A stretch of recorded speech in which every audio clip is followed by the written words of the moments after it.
nom du Père et du Fils et du Saint-Esprit. Amen. Esprit de Dieu, tu es le feu. Esprit de Dieu, tu es le vent. Esprit de Dieu, tu es la rosée. Évangile de Jésus-Christ selon saint Luc, chapitre 14, versets 1 à 6. Un jour de sabbat, Jésus était entré dans la maison d'un chef des pharisiens pour y prendre son repas, et ces derniers l'observaient. Or, voici qu'il y avait devant lui un homme atteint d'hydropysie.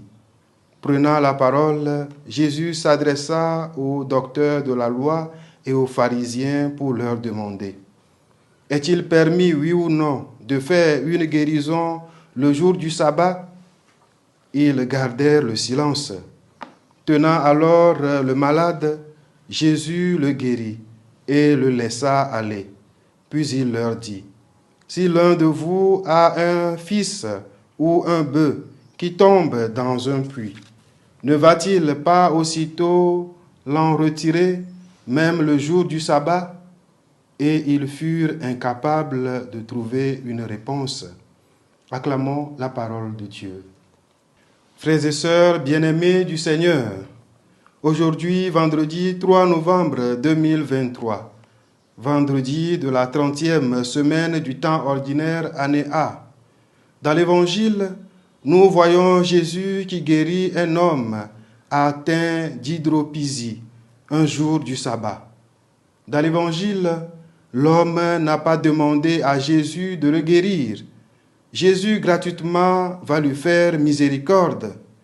Jésus nous apprend à venir en aide à ceux et celles qui sont en difficulté sans rien demander en contrepartie.